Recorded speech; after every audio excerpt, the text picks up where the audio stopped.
Hello, my sleepy friends. When people imagine the trenches of the First World War, they often picture mud, barbed wire, artillery explosions, and soldiers waiting under constant danger. Yet one of the most important parts of trench life, something that shaped morale, survival, and even the outcome of long campaigns, was food.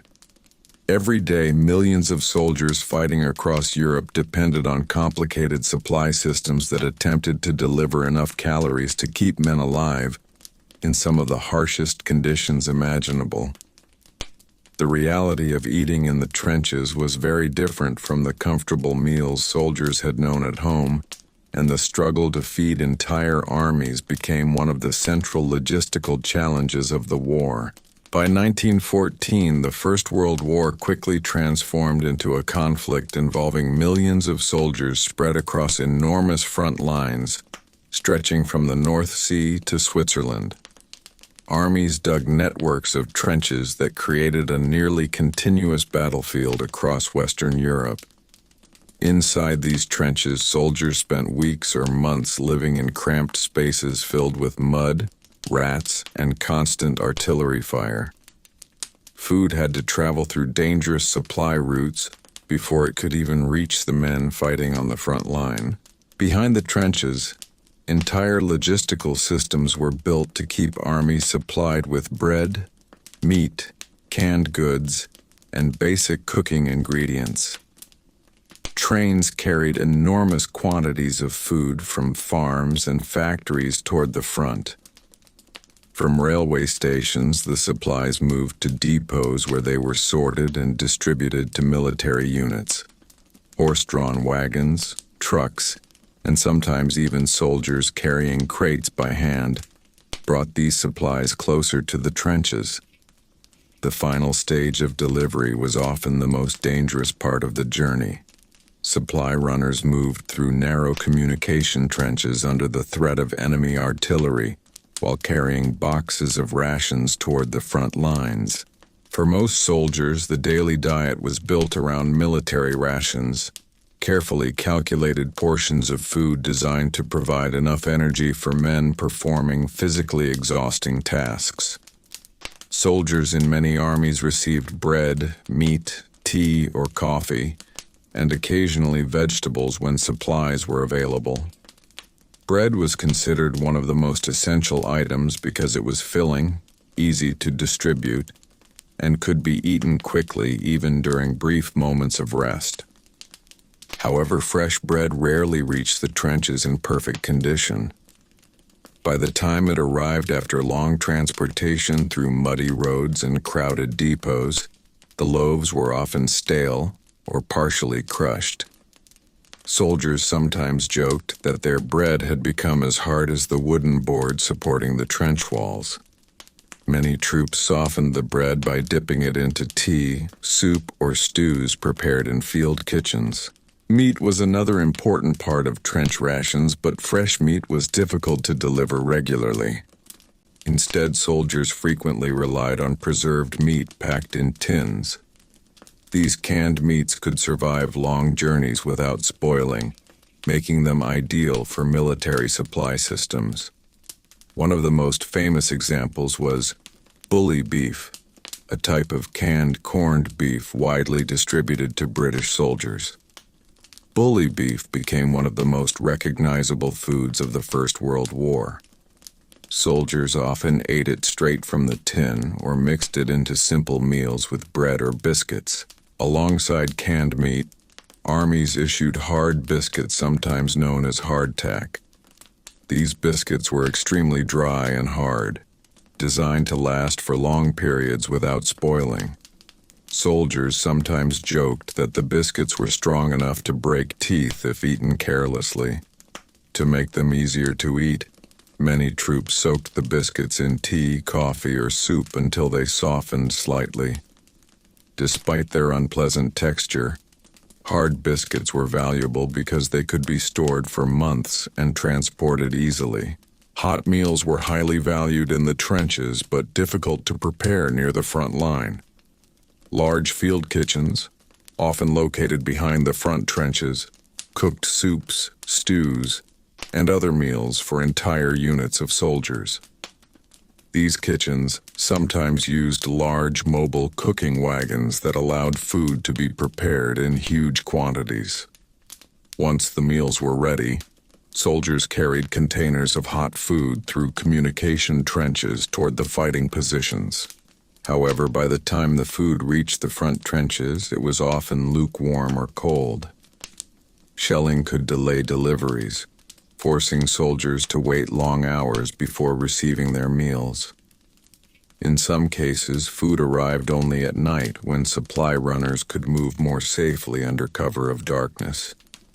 Nighttime meals became a common experience for many soldiers living in the trenches. Water and drinks were also essential parts of daily survival. Clean water was difficult to maintain in trench environments where mud, waste, and rainwater often mixed together. Armies therefore relied heavily on boiled drinks, such as tea or coffee, which were safer to consume after heating. British soldiers in particular drank enormous amounts of tea, which became an important source of comfort during long periods of waiting. The conditions of trench life affected how food tasted and how soldiers experienced their meals. Mud, smoke from artillery explosions, and the smell of the battlefield often surrounded the trenches. Rats sometimes tried to steal food supplies stored near sleeping areas.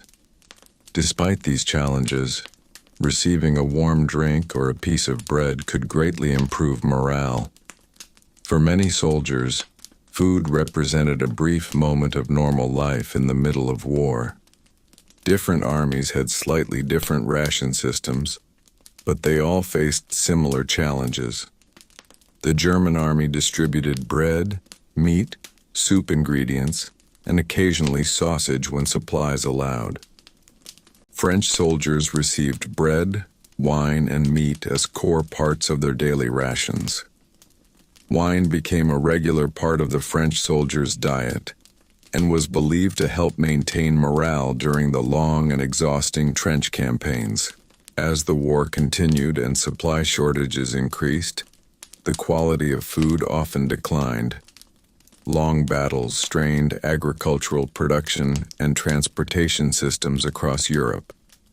Civilians and soldiers alike faced shortages as governments tried to balance feeding armies while also maintaining food supplies for populations at home. Yet even in these difficult conditions, soldiers found ways to adapt.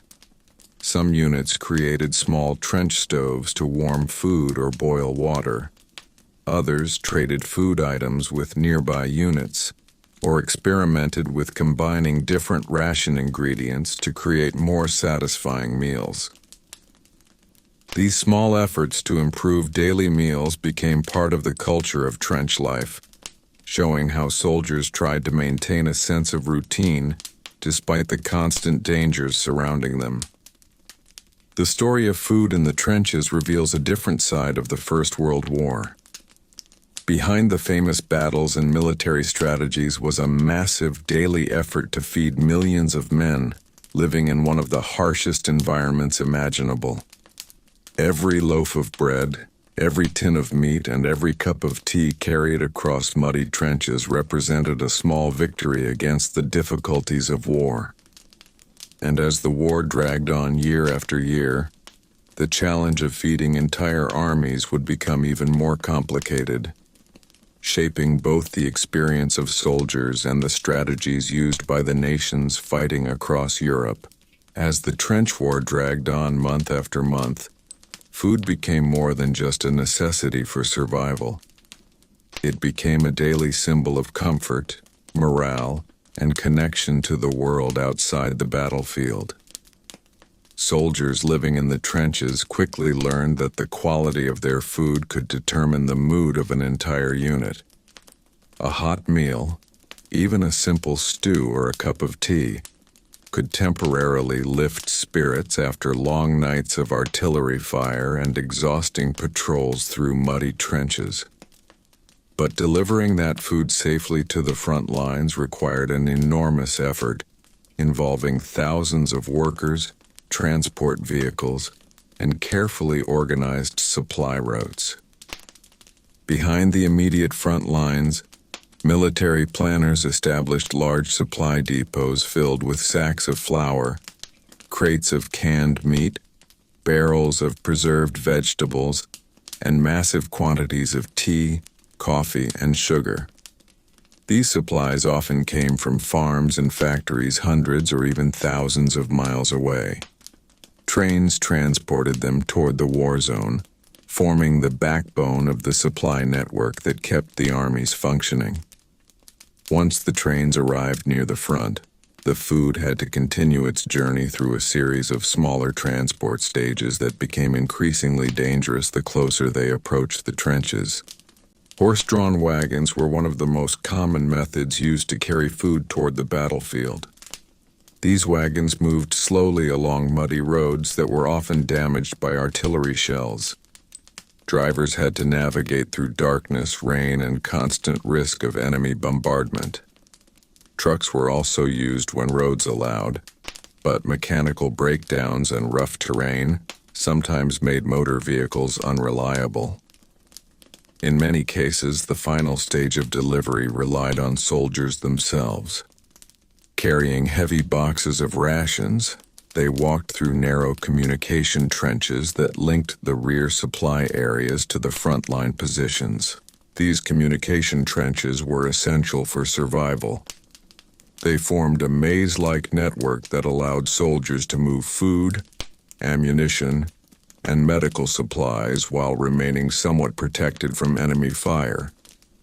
Even so, the journey through these trenches could take hours. Mud often reached ankle or knee height, slowing movement and exhausting the men carrying the supplies.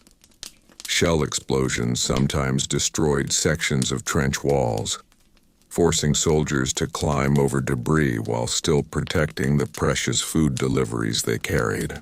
Once the food reached the front lines, soldiers rarely had the luxury of sitting down for a comfortable meal.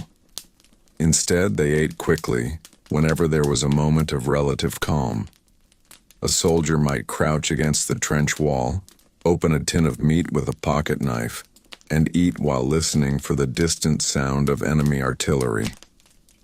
Meals were often interrupted by sudden alarms or orders to prepare for an attack.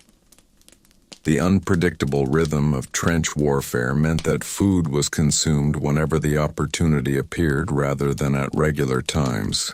One of the most common meals prepared from trench rations was a simple stew created by mixing canned meat with vegetables when they were available. Sometimes soldiers added biscuits or bread to thicken the mixture. Field kitchens behind the lines attempted to prepare these stews in large containers, allowing entire companies of soldiers to receive a portion. When the food arrived still warm, it was considered a rare luxury. Warm meals helped restore energy and provided a brief sense of comfort that reminded soldiers of normal life far away from the battlefield. Tea and coffee played an enormous role in daily trench routines. Soldiers often started their day with a hot drink before beginning duties such as repairing trench walls, cleaning weapons, or standing guard. A cup of tea could warm the body during cold mornings when frost covered the muddy ground. Coffee served a similar purpose for other armies, providing warmth and a small boost of energy during long hours of waiting. The act of boiling water and sharing a drink with fellow soldiers became a social ritual that helped maintain morale. Despite the effort to supply fresh ingredients whenever possible, much of trench food consisted of preserved items designed to survive long transportation and storage. Canned goods were especially important because they could be stacked easily and protected from spoilage. However, many soldiers grew tired of eating the same foods repeatedly. Bully beef, hard biscuits, and preserved vegetables appeared on the menu again and again. Letters written by soldiers often complained about the monotony of these meals, though most understood that transporting fresh food to the front lines was extremely difficult. Occasionally, soldiers were able to supplement their rations with food obtained in creative ways. Some units traded with nearby villages when the opportunity appeared, exchanging small items or money for eggs, fresh bread, or vegetables. In quieter sections of the front line, soldiers sometimes cooked small meals using portable stoves built from empty tins. These improvised stoves allowed them to heat soup, fry pieces of meat, or boil water for tea without relying entirely on the official supply system. Another small but important addition to trench life came from care packages sent from home. Families mailed parcels containing chocolate, cakes, canned fruit, and other treats that were impossible to find in standard military rations. Receiving one of these packages was often an emotional moment for soldiers who had spent months far from their families. Sharing these foods with comrades strengthened bonds between soldiers and provided a reminder of the world they hoped to return to after the war. Food also played a role in maintaining discipline within the armies. Rations were carefully measured and distributed to ensure that every soldier received the necessary amount of energy. Officers understood that hungry soldiers would quickly lose strength and morale. For this reason, the organization of food supply became one of the most important responsibilities of military logistics. Entire departments within the Army worked constantly to calculate how much food was needed and how it could be transported safely to the front. As the years of war continued, however, shortages began to affect both soldiers and civilians across Europe. Agricultural production declined as millions of farmers were drafted into military service. Transportation systems were strained by the constant movement of troops and supplies. Some countries introduced rationing systems at home to ensure that enough food could still reach the armies fighting at the front. Yet even in these difficult circumstances, the daily routine of receiving rations continued. Every tin of meat carried through muddy trenches, every loaf of bread delivered under the sound of distant artillery, and every kettle of tea boiled over a small trench stove represented an enormous effort to sustain the soldiers who remained on the front lines. Food in the trenches was never luxurious and it was rarely comfortable, but it kept armies alive through years of exhausting warfare, turning simple meals into small moments of relief amid one of the most destructive conflicts the world had ever seen. As soldiers settled into the long, grinding routine of trench warfare, food gradually became one of the most talked about parts of daily life. Men who had once eaten normal meals in villages, towns, and cities now lived in an environment where every bite of food depended on military logistics, weather conditions, and the unpredictable chaos of war.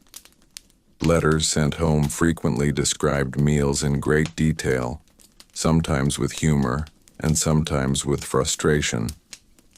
For many soldiers, discussing food became a way to cope with the monotony and stress of trench life. The daily ration system was carefully designed by military planners who studied how many calories soldiers required to remain effective. Fighting, digging trenches, carrying equipment, and marching through mud required enormous physical effort. Because of this, soldiers often needed more than 3,000 calories each day. Supplying that amount of food to millions of soldiers across hundreds of miles of trenches was an immense logistical challenge that required precise planning and constant transportation.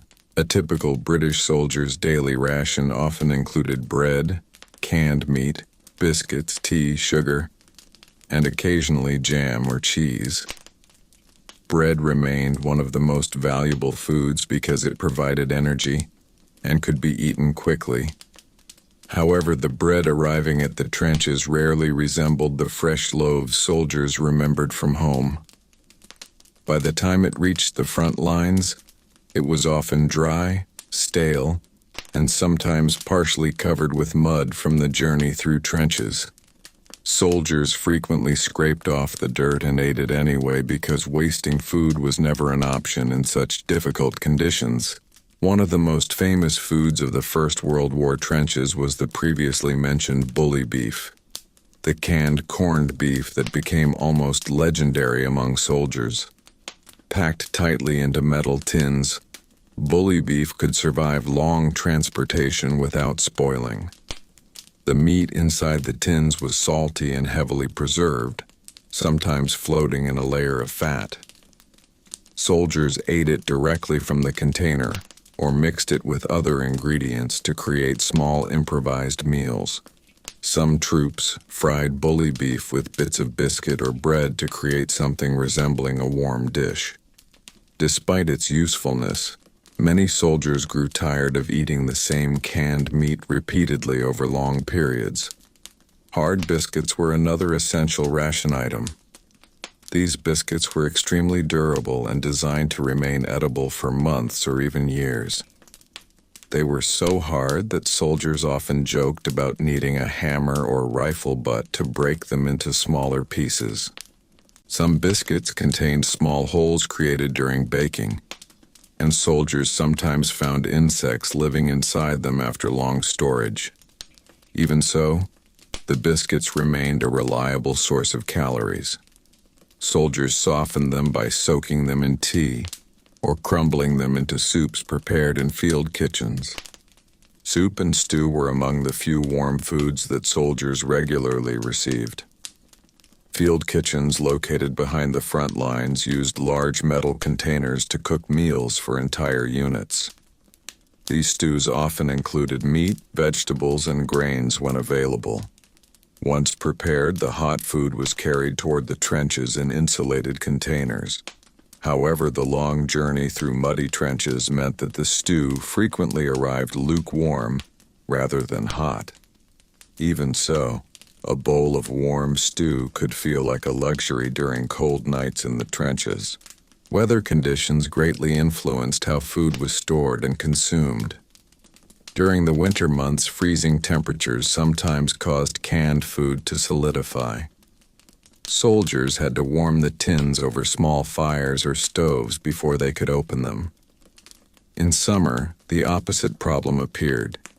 Heat could cause food to spoil more quickly, especially if supply deliveries were delayed. Flies and insects sometimes gathered around stored food, creating additional challenges for maintaining hygiene. The trench environment also introduced constant competition for food from rats. Large populations of rats thrived in the trenches because of the abundance of waste and food scraps. These rats often chewed through bags and containers, searching for anything edible. Soldiers sometimes woke during the night to find rats crawling across their equipment or gnawing at stored rations. While unpleasant, these encounters became a familiar part of trench life. Despite these difficulties, soldiers often developed small traditions around food that helped maintain morale. Units sometimes saved small portions of their rations to prepare slightly better meals during special occasions, such as holidays. Christmas dinners in the trenches occasionally included slightly improved meals if supply lines allowed it. These moments were rare but deeply meaningful for soldiers who had spent months surrounded by the harsh realities of war. Alcohol also appeared in some military ration systems. French soldiers often received wine as part of their daily ration, reflecting the cultural importance of wine in French society. British soldiers occasionally received rum rations, particularly during cold weather or before dangerous operations. These drinks were intended to boost morale and provide warmth, though they were carefully controlled by officers to prevent discipline problems. As the war continued into its later years, food shortages across Europe began affecting the armies as well. Blockades, damaged farmland, and strained transportation systems reduced the availability of fresh ingredients. In some areas, the quality and quantity of rations declined noticeably. Soldiers became even more dependent on preserved foods that could be transported long distances without spoiling. Yet, despite the monotony of canned meat, hard biscuits, and stale bread, these rations played a critical role in sustaining the armies fighting across the trenches. Every meal represented the work of farmers, factory workers, railway operators, cooks, and countless soldiers responsible for transporting supplies through dangerous terrain. Without this enormous logistical effort, the armies could not have remained in the field for the long years that the war continued.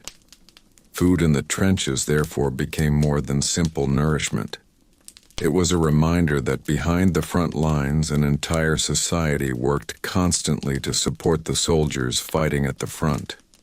Even the simplest meal carried through the mud and darkness of the trenches represented the determination of nations, trying to sustain their armies during one of the largest conflicts in human history. As trench warfare continued through the years of the First World War, the systems responsible for feeding soldiers grew increasingly complex. Military planners quickly realized that supplying food to the front lines required as much organization as supplying weapons or ammunition. Millions of soldiers across Europe depended on a continuous flow of bread, meat, grains, and preserved foods arriving every single day. If these supply lines failed even briefly, entire units could face hunger within days. Behind the trenches, enormous military bakeries were established to produce bread on an industrial scale.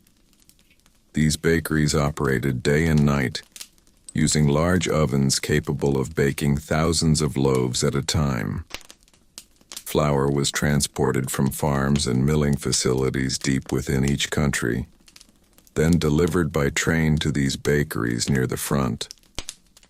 Once the bread was baked, it was packed into crates and transported toward the battlefield using wagons, trucks, or sometimes narrow railway lines built specifically for military supply. Bread remained one of the most essential foods because it was simple, filling, and relatively inexpensive to produce in large quantities. Soldiers depended on it not only as a meal on its own, but also as something that could be combined with other rations like cheese, canned meat, or soup. Even when the bread arrived stale or partially crushed from the long journey through muddy roads, it still provided valuable energy that soldiers needed for the exhausting physical demands of trench life. Another important part of trench rations was preserved vegetables.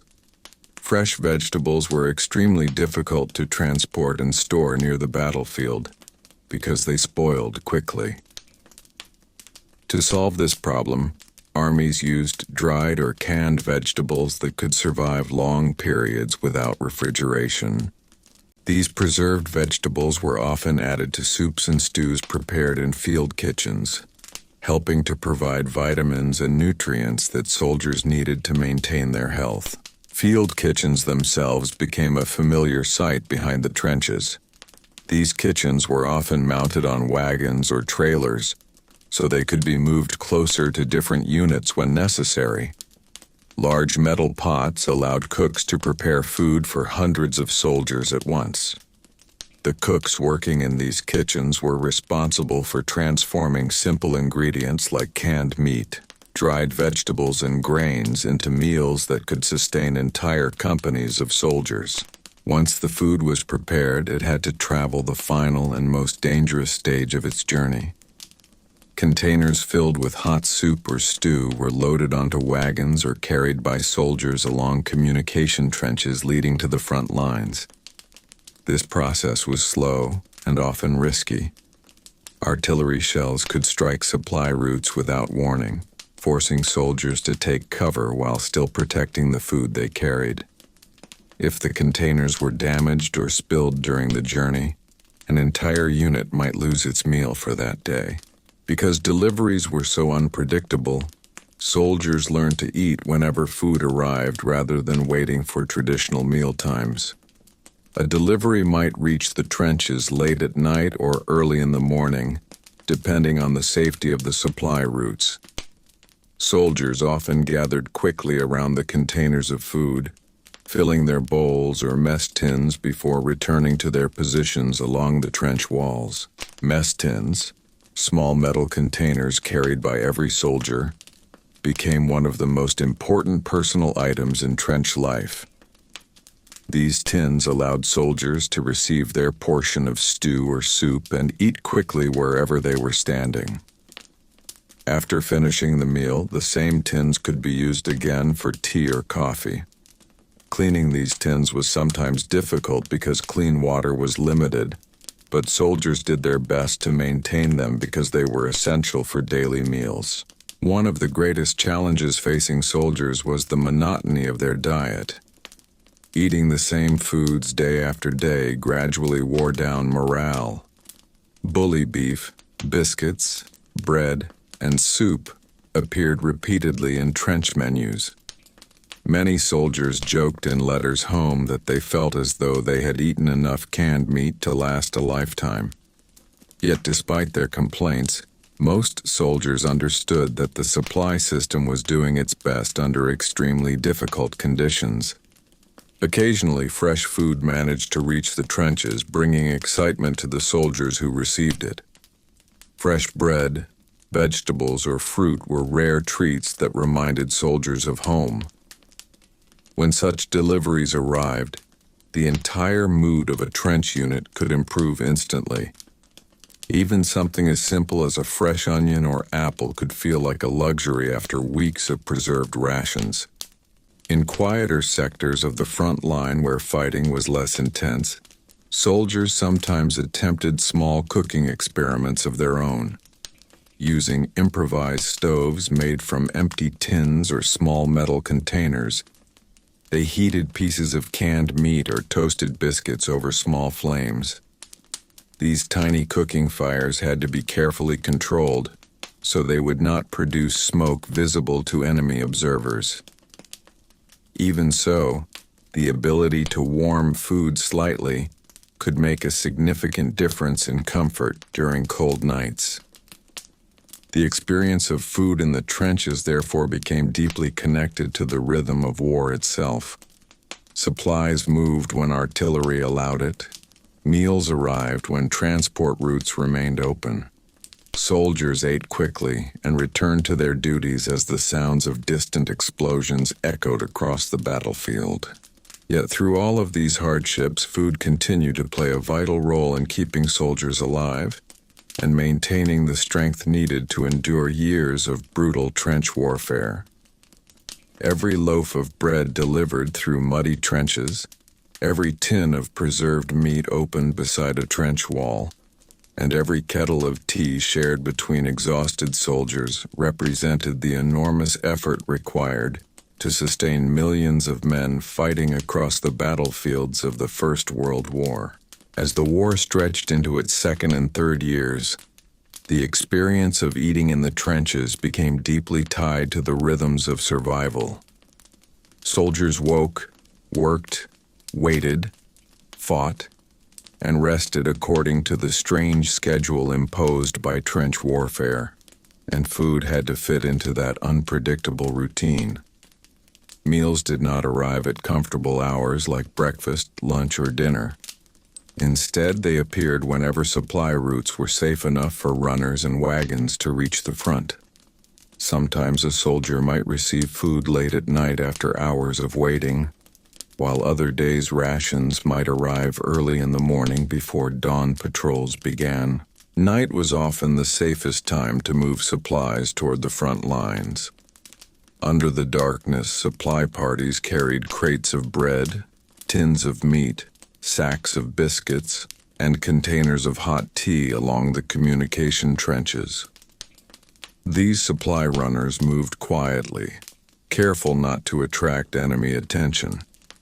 The sound of boots stepping through thick mud mixed with the distant rumble of artillery and the occasional crack of rifle fire across no man's land.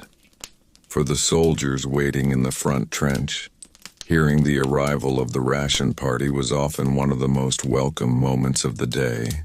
Once the food arrived, soldiers gathered around quickly with their mess tins and small utensils. Portions were distributed carefully to ensure that every man received his share. Officers and non-commissioned officers supervised the distribution to prevent confusion or unfair portions. In such difficult conditions, fairness mattered greatly, because food was one of the few daily comforts available. The act of eating in the trenches rarely resembled a normal meal. Soldiers often ate while sitting on wooden boards placed along the trench floor, sometimes with their backs against sandbags that formed the trench walls. Rainwater frequently dripped down the sides of the trenches, and the ground beneath their feet was often thick with mud. Despite these conditions, soldiers did their best to enjoy whatever food they had received. A warm stew or even a cup of hot tea could momentarily distract them from the exhausting environment around them. Tea in particular became almost sacred for British soldiers. Enormous quantities of tea leaves were shipped to the front because commanders understood how important the drink was for morale. Water was boiled whenever possible, and soldiers carried small personal supplies of tea or sugar in their packs. Sharing tea became a social ritual that allowed soldiers to relax for a few minutes between duties, such as guarding the trench line or repairing damaged sections of wall after shelling. In the German army, soldiers often relied heavily on dark rye bread, sausages, and preserved meats as central parts of their rations. German bread was usually dense and heavy, designed to last longer than softer loaves. This bread could remain edible for several days, even during difficult transport conditions. Combined with sausages or canned meat, it provided a filling meal that soldiers could eat quickly before returning to their duties. French soldiers also had distinctive rations. Bread remained important, but wine was frequently included in their daily supply. French commanders believed that wine helped maintain morale and provided a small sense of normal life, even in the harsh conditions of trench warfare. Soldiers sometimes joked that wine deliveries were almost as important as ammunition shipments. However, the war placed enormous pressure on agriculture across Europe. As millions of men left farms to join the armies, food production began to decline. Governments introduced rationing systems at home to ensure that enough food could still be sent to the front. Civilians and soldiers alike experienced shortages, and the quality of food gradually decreased as the war dragged on. One of the biggest problems faced by armies was keeping food fresh. Without refrigeration, many foods spoiled quickly if deliveries were delayed. Meat could become unsafe to eat if stored too long in warm conditions. Because of this, preserved foods such as canned meat, dried vegetables, and biscuits remained the backbone of trench diets. These foods might not have been exciting, but they could survive the long journey from factories to battlefields. Rats and insects continued to create problems for stored food supplies. In the dark corners of trenches and dugouts, rats searched constantly for anything edible. Soldiers sometimes woke to find that a bag of biscuits had been chewed open during the night. Despite attempts to protect their supplies, these pests were a constant presence in trench life. Another challenge came from the smell of food mixing with the smell of war.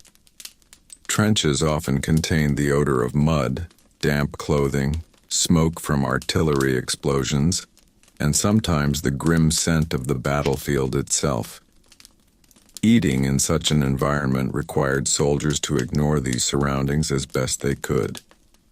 Many men simply focused on finishing their meal quickly before returning to their duties. Yet, despite all of these hardships, Food remained one of the few moments when soldiers could experience a brief pause in the tension of war. Sharing a meal with fellow soldiers strengthened bonds between men who depended on each other for survival. Conversations during meals often revolved around memories of home, favorite foods they hoped to eat again, or simple jokes that helped lighten the mood. These small moments around a mess tin or kettle of tea created a sense of camaraderie that became essential for enduring the long months in the trenches. In the middle of mud, artillery fire, and constant danger, the simple act of eating together reminded soldiers that they were not facing the hardships of war alone. And as the First World War continued into its later years, the struggle to feed entire armies in the trenches would become even more difficult, forcing both soldiers and military planners to adapt their diets and supply systems in ways they had never imagined before. As the war dragged into its later years, the problem of feeding soldiers in the trenches became even more complicated. What had started as a war expected to last only a few months had turned into a massive conflict lasting years. Millions of soldiers remained stationed along enormous trench systems stretching across Europe, and each of them required daily rations simply to stay alive and continue fighting. Behind the front lines, governments and military planners were forced to expand food production and supply systems on a scale the world had rarely seen before. The farms that once fed entire nations now had to support both civilians and armies. Many farmers had joined the military, leaving fewer workers to harvest crops. In response, governments encouraged women, older men, and even school children to help maintain agricultural production. Fields across Europe became part of the war effort, producing wheat, potatoes, vegetables, and livestock that would eventually be transported toward the front lines. Every harvest carried enormous importance because those crops would eventually feed the soldiers fighting in the trenches. Once harvested, food entered the enormous military supply chain that connected farms, factories, railways, and frontline trenches. Grain was turned into flour in mills before being sent to military bakeries where thousands of loaves were baked each day. Meat was preserved in factories using salt, canning, or smoking techniques that allowed it to survive the long journey to the battlefield. Vegetables were dried or canned so they could be stored without spoiling. Each step of this process was designed to ensure that food could survive weeks of transportation before finally reaching the soldiers who depended on it. Trains played a critical role in this system. Railway networks carried enormous quantities of food across countries toward supply depots near the front lines. These trains ran constantly, delivering sacks of flour, crates of canned meat, barrels of sugar, and bundles of tea leaves to military storage centers. From there, the supplies were divided among smaller units and sent toward the trenches using wagons, trucks, or narrow-gauge railways built specifically for military logistics. The final stage of delivery remained the most dangerous. Once the food reached the forward supply depots, it had to be transported through communication trenches to the soldiers in the front lines. Supply parties often carried heavy containers of food on their shoulders while moving through narrow, muddy passages reinforced with wooden planks and sandbags. These routes were frequently targeted by enemy artillery because disrupting supply deliveries could weaken entire sections of the opposing army. Despite these dangers, supply runners continued their work every day. They understood that without food, the soldiers in the trenches would quickly lose strength and morale. When the ration parties finally arrived, soldiers often greeted them with relief. Even the familiar sight of tins of meat and sacks of biscuits was enough to raise spirits after long hours of standing guard in cold or wet conditions. By this stage of the war, many soldiers had become experts at turning basic rations into more satisfying meals. Some units collected small ingredients from different sources and combined them creatively. A piece of canned meat might be fried with crumbs of biscuit to create a simple patty. Bread could be toasted over a small flame if a safe cooking spot was available. Sometimes soldiers added small vegetables obtained from nearby villages to their soups, giving the meal more flavor than the standard ration stew. Another important source of food came from parcels sent by families. Governments encouraged civilians to send care packages containing items that were difficult to obtain in the trenches. These packages sometimes included chocolate, cakes, condensed milk, canned fruit, or tobacco. When a parcel arrived, soldiers often shared the contents with their comrades. These small gifts from home provided not only additional food, but also emotional support during long months far from family. Chocolate in particular became a valuable treat. It provided quick energy and could be stored easily without spoiling. Soldiers sometimes carried pieces of chocolate in their pockets during patrols or long guard shifts. Eating a small piece during a difficult moment could provide a surprising boost of morale. Despite these occasional comforts, hunger remained a constant concern as the war strained national economies. In some regions of Europe, civilians faced severe food shortages as governments prioritized feeding the armies.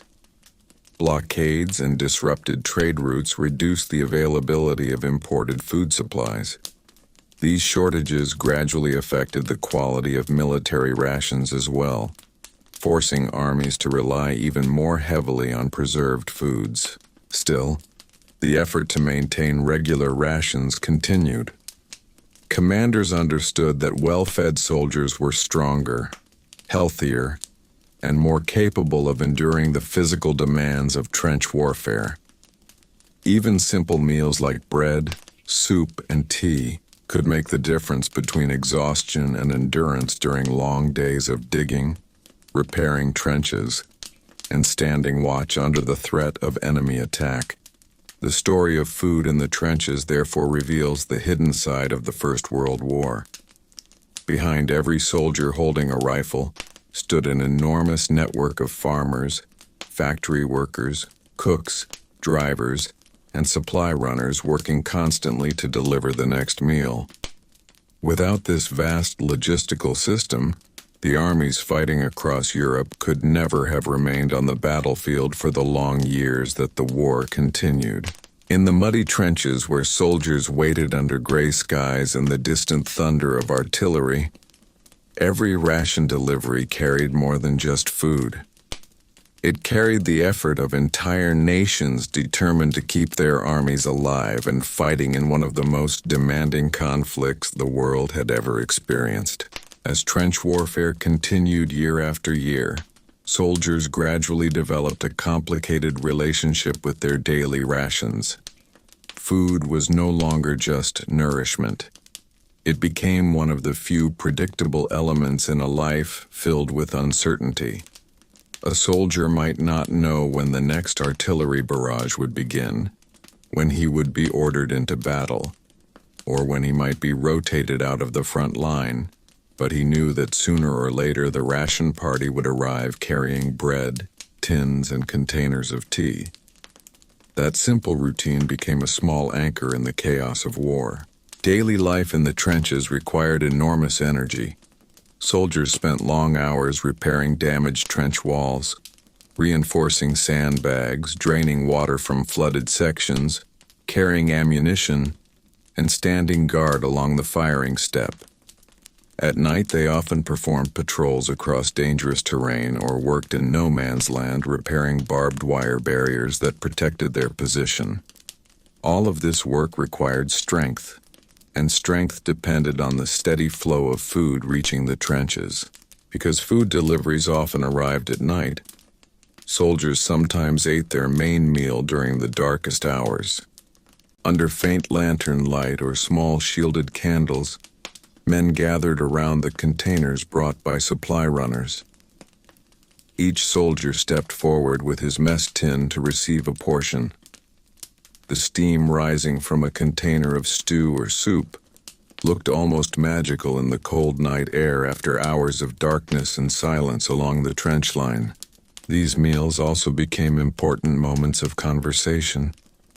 Soldiers talked quietly while eating, discussing rumors about the war, stories from home, or memories of favorite meals they had once enjoyed in peaceful times. Some joked about the endless supply of bully beef and biscuits that seemed to appear in every ration delivery. Humor became one of the ways soldiers coped with the repetitive nature of trench food. Although the official ration system attempted to provide balanced nutrition, soldiers often felt the absence of fresh foods. Fresh vegetables and fruits were rare in the trenches because they spoiled quickly during transport. When supplies allowed it, units sometimes received onions, potatoes, or carrots that could be added to stews. Even small additions like these could greatly improve the taste of a meal and provide important nutrients. Occasionally, soldiers found ways to obtain fresh food from nearby villages located behind the front lines. Farmers sometimes sold eggs, milk, or vegetables to soldiers when the opportunity appeared. These small trades were not always officially approved, but they happened frequently because both soldiers and civilians understood the value of fresh food. A single egg or a handful of vegetables could transform a dull meal into something memorable. Another important element of trench meals was condiments and small flavor additions. Items such as salt, sugar, or jam could make a major difference in how food tasted. Soldiers often guarded these small luxuries carefully. A spoonful of jam spread on bread could feel like an incredible treat after weeks of eating plain biscuits and canned meat. During the colder months, hot drinks became even more important than solid food. Tea, coffee, and occasionally cocoa provided warmth that helped soldiers endure freezing temperatures. Boiling water for these drinks also helped kill harmful bacteria, making the beverages safer than untreated water from nearby sources.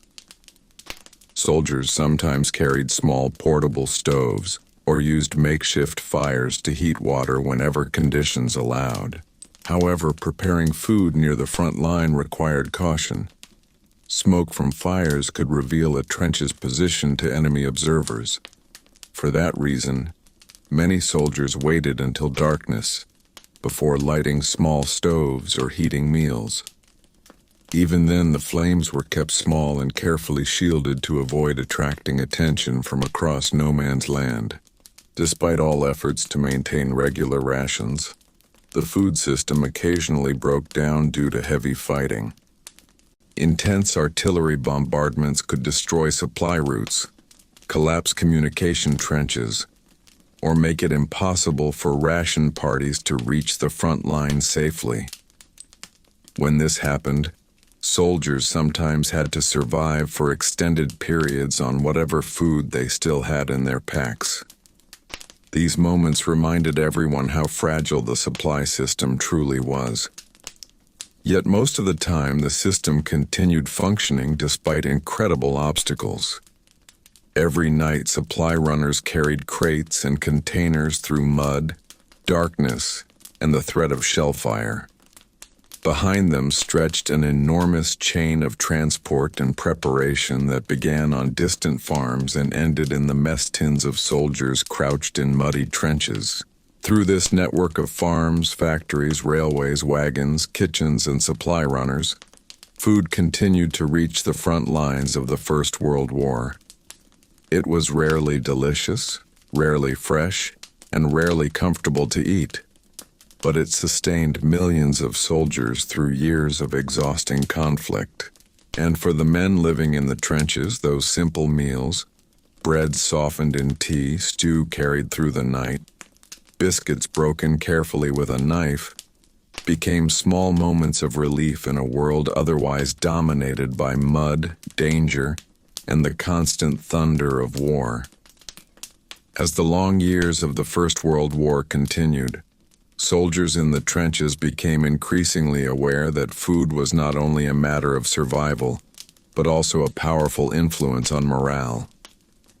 A well-fed unit tended to remain more disciplined and capable of enduring the physical strain of trench warfare, while poor food or delayed rations could quickly lower spirits.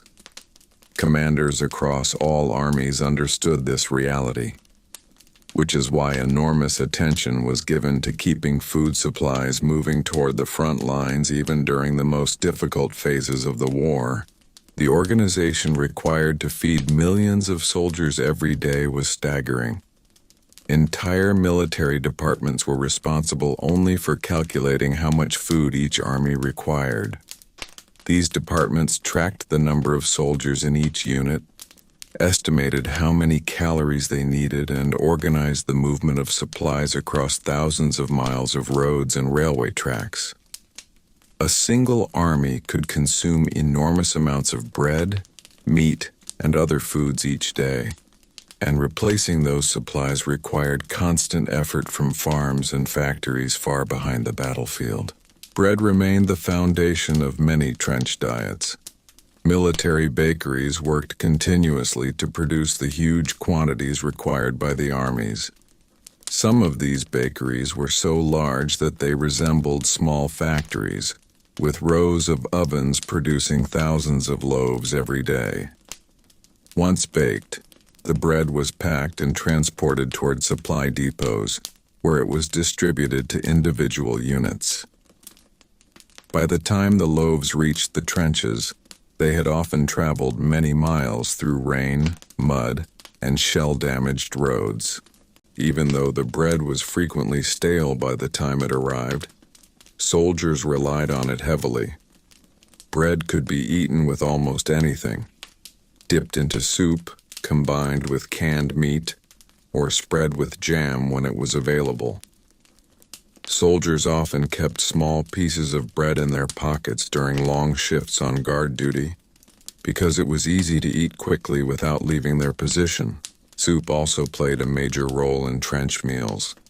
Field kitchens prepared enormous pots of soup that combined whatever ingredients were available. Meat, dried vegetables, grains, and sometimes potatoes were cooked together to create a thick and filling meal.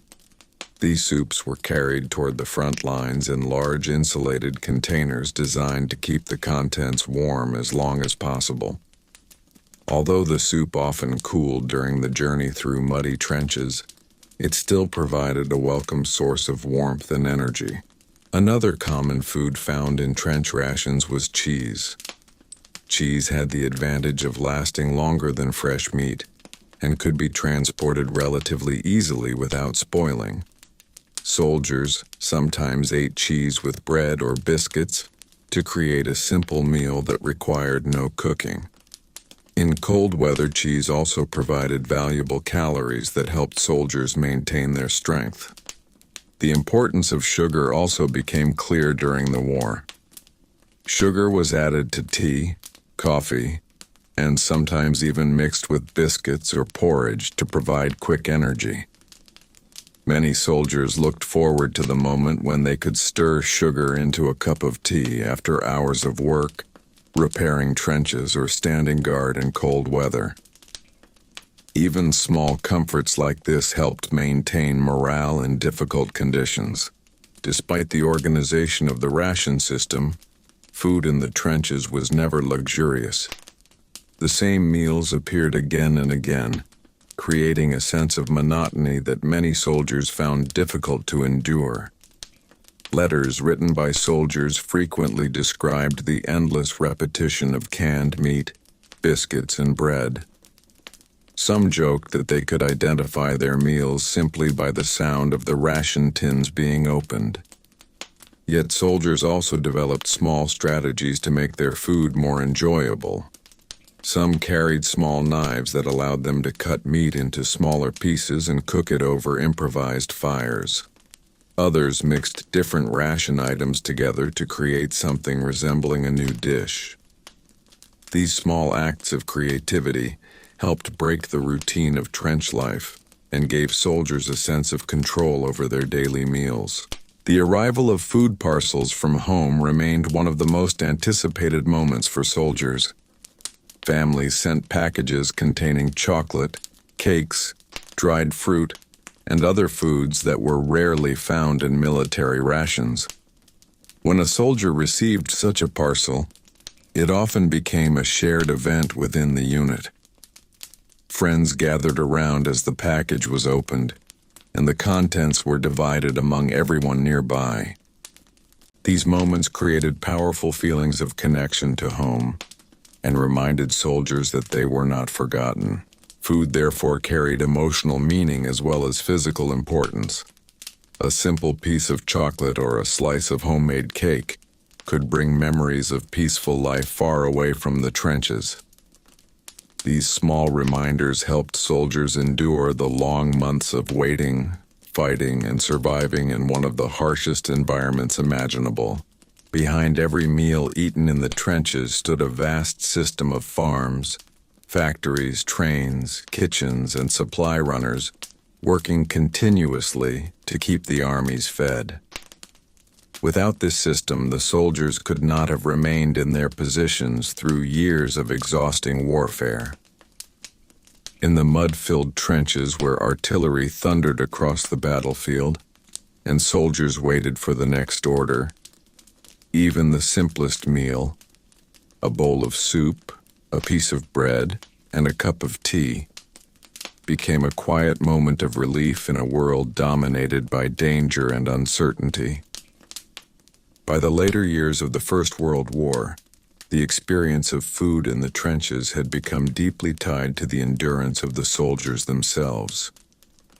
The war that began in 1914 had lasted far longer than anyone expected, and millions of men had now spent years living with the same routines, the same dangers, and the same simple meals delivered through the mud of the front lines. What had once seemed strange or uncomfortable gradually became normal. Soldiers learned how to live with stale bread, canned meat, and hard biscuits as the basic foundation of their daily survival. At this stage of the war, supply systems had become more organized than during the early months of fighting. Military planners had learned from years of experience how to improve the movement of food toward the front. Narrow military railways were built closer to the trenches to shorten the distance that supplies had to travel by wagon or on foot. Large storage depots were carefully positioned behind the lines so that units could receive their rations more quickly.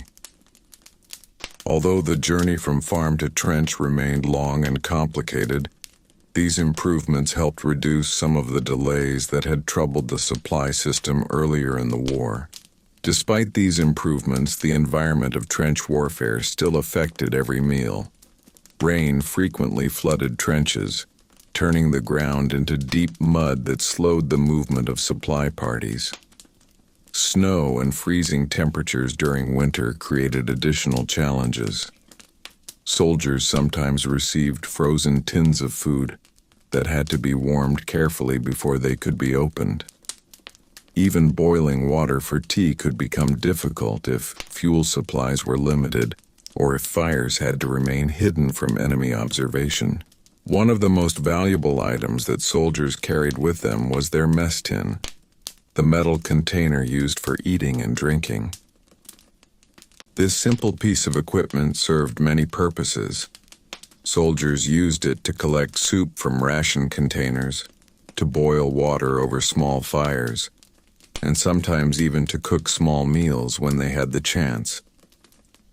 The mess tin became almost as essential as a soldier's weapon, because it allowed him to receive and prepare food in the harsh conditions of the trenches.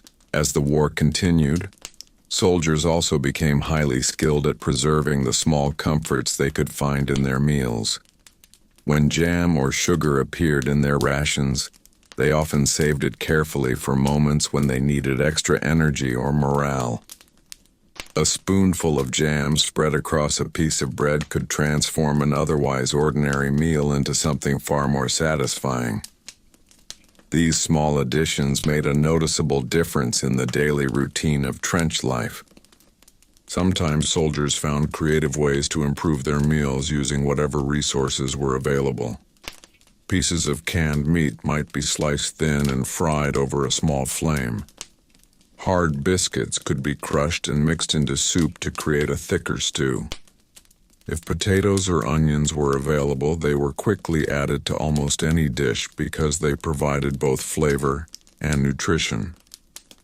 These improvised cooking methods helped break the monotony of the standard ration system.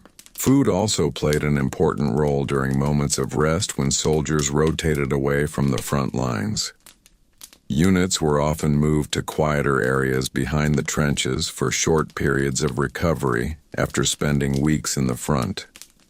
During these moments, soldiers sometimes received slightly better meals prepared in larger kitchens where cooking conditions were safer. Fresh bread, vegetables, or meat occasionally appeared during these rest periods, reminding soldiers of what normal meals once looked like before the war began. However, the majority of time was still spent in the trenches where conditions remained harsh and food remained simple. Rats, mud, and the constant sound of artillery continued to surround every meal. Soldiers often ate quickly while remaining alert for any sign of enemy attack. The experience of sitting peacefully at a table and enjoying a long meal had become a distant memory for many of them. Yet even under these difficult conditions, meals continued to serve as moments of connection between soldiers. Sharing food strengthened friendships that were essential for surviving the emotional and physical strain of trench warfare. Soldiers who had endured months together in the trenches often trusted each other deeply, and many of those friendships began during simple moments when men gathered around a container of stew or shared pieces of bread and chocolate from a parcel sent from home. As the war approached its final stages, the effort required to feed millions of soldiers remained enormous. Nations had mobilized entire economies to support their armies, producing and transporting food across vast distances under extremely difficult circumstances. Every loaf of bread baked in a military oven, every tin of preserved meat packed in a factory, and every kettle of tea boiled in a trench represented part of the vast system that sustained the soldiers fighting across Europe. Food in the trenches therefore tells a powerful story about the hidden side of the First World War. Behind the battles and the famous general stood an enormous network of workers, farmers, cooks, and supply runners whose efforts ensured that soldiers could continue enduring the hardships of trench warfare. Without this constant flow of food, the armies of the war could not have survived the long years of conflict that reshaped the modern world. As the First World War moved toward its final years, the reality of food in the trenches became a symbol of endurance for the soldiers who had survived the long conflict. By now, many of them had spent years living with the same daily routine: muddy trenches, long watches during the night, distant artillery rumbling across the horizon, and meals that arrived in simple tins carried through narrow communication trenches. These meals were rarely exciting, rarely fresh, and rarely eaten in comfort, yet they represented one of the most important parts of survival on the battlefield. The supply systems feeding the armies had grown into enormous operations involving entire national economies. Farmers harvested crops knowing that much of their produce would travel directly to military depots. Factories preserved meat, baked biscuits, packed tins, and produced thousands of crates of food every day. Railway networks moved these supplies toward the front lines in a constant flow of trains loaded with flour, meat, tea, sugar, and preserved vegetables. From there, wagons and trucks carried the supplies closer to the battlefield, and finally supply runners transported the rations through trenches until they reached the soldiers waiting at the front. For the soldiers themselves, the arrival of food continued to provide a moment of relief from the constant tension of trench warfare. Even though the meals were simple, they gave soldiers the energy needed to continue their duties.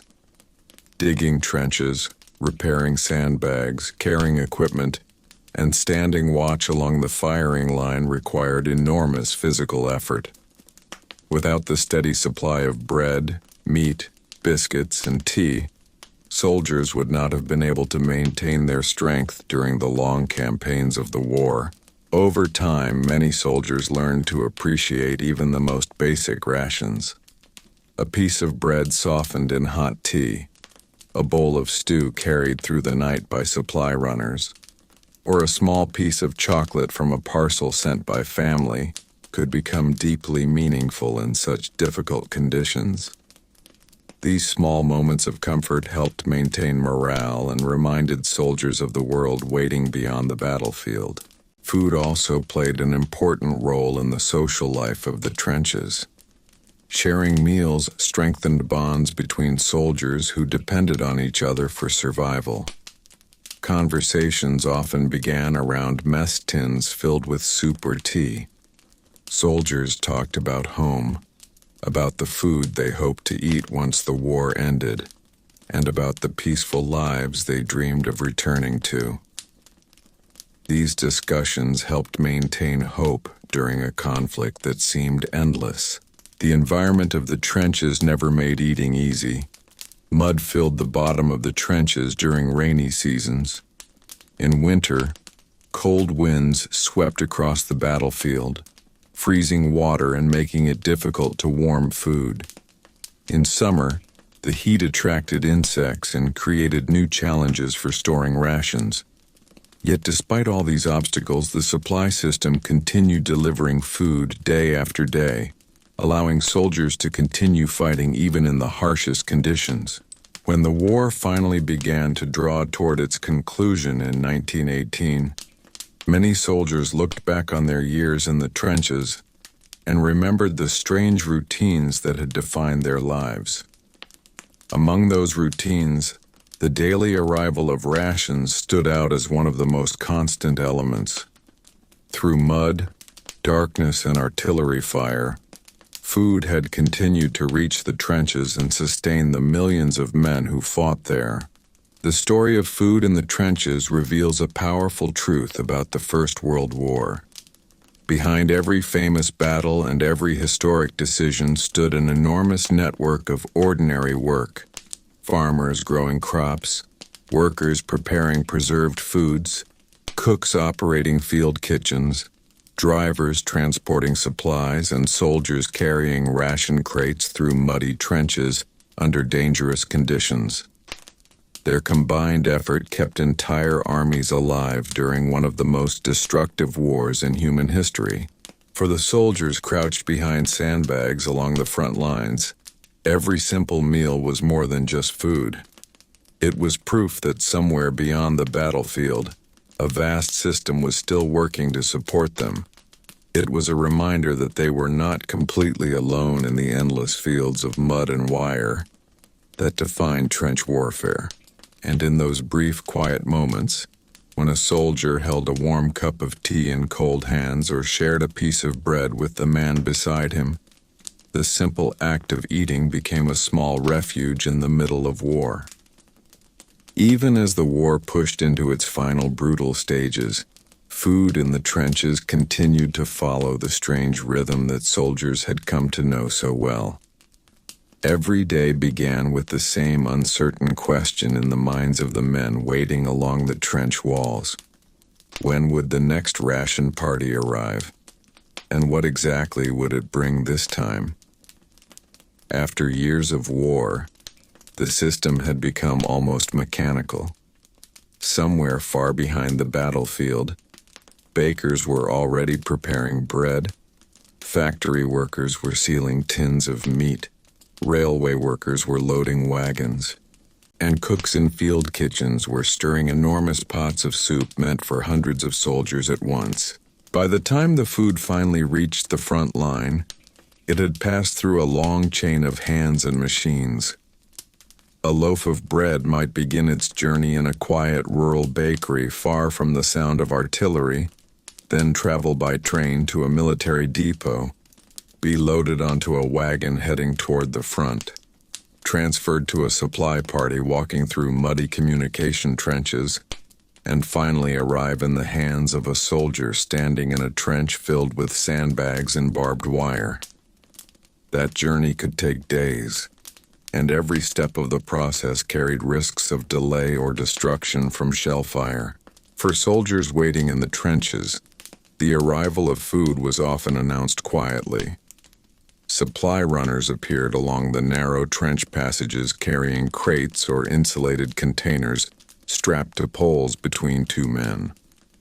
Lanterns covered with cloth provided just enough light to see the path without attracting enemy attention. The men waiting in the trench quickly gathered with their mess tins ready, forming small lines to receive their portion before returning to their positions along the firing step. Even after years of trench warfare, the smell of warm stew rising from the containers could lift spirits immediately. The steam carried the scent of meat and vegetables through the cold night air, reminding soldiers that a moment of warmth had arrived after long hours of watch duty. The stew itself was usually simple: chunks of preserved meat, dried vegetables, and sometimes barley or potatoes. But when eaten in the freezing darkness of a trench, it could feel like a remarkable luxury. Bread was distributed alongside the stew, sometimes cut into thick slices or handed out as small loaves depending on how it had been transported. Soldiers often dipped pieces of bread directly into their soup, soaking it until it softened enough to eat easily. The bread might have traveled many miles and become slightly stale during the journey, but it remained one of the most reliable and valuable foods in the trenches. Hard biscuits continued to appear regularly in ration deliveries as well. These biscuits were designed to last for extremely long periods, which made them perfect for military supply chains. Many soldiers carried them in their packs during patrols or long guard shifts because they could survive rough handling without crumbling. Although the biscuits were tough and dry, soldiers discovered that soaking them in tea or soup made them easier to eat. Tea itself remained one of the most comforting parts of trench life, especially for British troops. Boiling water for tea became almost a ritual whenever circumstances allowed. Soldiers gathered around small stoves or shielded flames to heat water in metal tins, adding tea leaves and sugar whenever they had the chance. The warm drink provided not only energy, but also a brief sense of calm during the endless tension of the front lines. In other armies, similar traditions developed around different drinks. German soldiers often relied on coffee substitutes made from roasted grains when real coffee was unavailable. French soldiers continued receiving wine rations when supplies permitted. These drinks were not only sources of warmth but also cultural reminders of home, connecting soldiers to the traditions of their own countries, even while living in the trenches. Despite all the organization behind the ration system, food still carried the marks of the battlefield environment. Mud sometimes splashed onto bread during distribution. Rainwater occasionally seeped into storage crates. Rats continued to search constantly for anything edible, forcing soldiers to guard their rations carefully. Eating in such conditions required patience and a willingness to ignore many unpleasant details. Yet soldiers adapted to these conditions with remarkable resilience. After months or years in the trenches, they learned how to eat quickly while remaining alert for danger.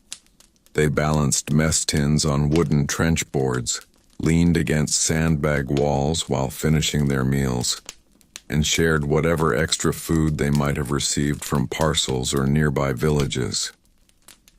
The simple act of sharing food often strengthened the bonds between soldiers who had spent so much time together under fire. A piece of chocolate from a parcel, a small slice of cheese saved from an earlier ration, or even an extra biscuit offered to a friend could become a meaningful gesture. In a place where danger was constant and comfort was rare, these small moments of generosity carried great importance. As the war slowly moved toward its conclusion, soldiers began to imagine the meals they would eat once they returned home. Letters written during the final months of the conflict frequently described dreams of fresh bread straight from an oven, hot meals served at a table, and the taste of fruits or vegetables that had not been preserved in tins. These thoughts of future meals became symbols of peace and normal life waiting beyond the trenches. And so the story of food in the trenches is not simply about rations and supply systems. It is also a story about endurance, adaptation, and the small comforts that helped soldiers survive one of the harshest environments in modern history. Even the simplest meal, a bowl of stew, a slice of bread, a cup of tea, became a quiet victory against the hardships of war. By the final stages of the First World War, trench soldiers had spent years living with the same harsh routines, and food had become one of the few reliable anchors in a constantly shifting battlefield. The daily ration system continued to operate even as battles intensified across Europe.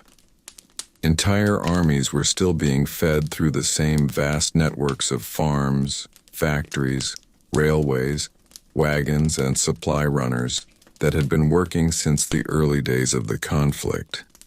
Every meal arriving in the trenches represented the effort of countless people working far behind the front lines. For the soldiers themselves, eating had become a quick and practical activity rather than a leisurely one. Most meals were eaten while crouched along trench walls or seated on wooden planks placed above the mud. Soldiers held their mess tins carefully while balancing spoons or knives in cold hands. The sounds of distant artillery or rifle fire were often constant companions during these moments. Yet even in such surroundings, the warmth of a simple meal could offer a brief sense of comfort. Soup and stew remained the most common hot meals delivered to the trenches. Large insulated containers carried from field kitchens often contained thick mixtures of meat, vegetables, and grains designed to provide maximum energy. Although the food sometimes cooled before reaching the front lines, soldiers still welcomed it eagerly. A bowl of warm stew after hours of standing guard in cold weather could restore strength and improve morale for the entire unit. Bread continued to accompany nearly every meal. Despite being slightly stale from its long journey through the supply chain, bread was valued because it could be eaten quickly and combined with many other foods. Soldiers dipped bread into soup, spread jam on it when they had the chance, or ate it alongside pieces of cheese or canned meat. Bread was also easy to carry during patrols, making it a reliable source of energy when soldiers had to remain away from their trenches for extended periods. The famous tins of preserved meat remained a constant feature of trench life as well. These tins were opened with pocket knives and shared among small groups of soldiers. Sometimes the meat was eaten directly from the tin, while other times it was mixed with biscuits or added to soup. Although many soldiers joked about the endless supply of canned meat, It provided essential calories that helped them endure the exhausting conditions of trench warfare. Hard biscuits continued serving as emergency food for long shifts or unexpected delays in ration deliveries. Their toughness allowed them to survive transport without breaking apart, and soldiers often carried a few biscuits in their pockets during guard duty. When softened in tea or soup, these biscuits became easier to eat and helped fill hungry stomachs after long hours of work, repairing trenches or carrying equipment. Tea, coffee, and other hot drinks remained central to daily life in the trenches. Soldiers valued these drinks not only for their warmth, but also for the small moment of relaxation they provided. Preparing tea became a familiar ritual whenever water could be boiled safely. Men gathered around small stoves or carefully shielded flames to heat water and mix their drinks. These quiet moments allowed soldiers to talk, share news, and briefly forget the dangers surrounding them. Despite the monotony of trench rations, soldiers often found ways to make their meals more interesting. Some mixed different ration items together to create improvised dishes. Others saved small portions of sugar, jam, or cheese to add extra flavor to later meals. These small acts of creativity helped break the repetitive nature of trench diets and gave soldiers a sense of control over their daily routines. Care packages from home continue to play a powerful role in the emotional life of soldiers. Parcels containing chocolate, cakes, dried fruit, or other treats were eagerly awaited. When a package arrived, it was rarely kept by one person alone. Instead, the contents were shared among friends in the trench, turning the arrival of the parcel into a small celebration. These moments reminded soldiers that their families and communities were still thinking of them far away from the battlefield. As the war approached its final months, soldiers began to imagine life beyond the trenches more clearly. Many dreamed of the meals they would enjoy once peace returned. Fresh bread, roasted meats, vegetables from gardens, and fruit picked directly from trees appeared frequently in letters and conversations. These thoughts became symbols of the peaceful world that soldiers hoped to return to after years of war.